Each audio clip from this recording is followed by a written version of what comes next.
കൺമണി ത്വാഹ പിറവി വിശേഷം മഴവില്ലണിഞ്ഞു മക്ക പ്രദേശം മുത്തായ നൂറിൻ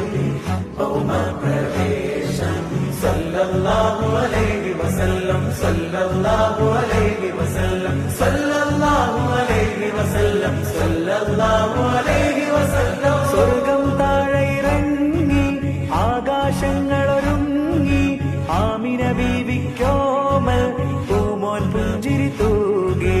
അസ്തമയാർക്കം പോലെ തങ്കക്കവിളു തിളങ്ങി മുസ്തഫ യാസീൻ ഭൂവിൽ ജന്മാന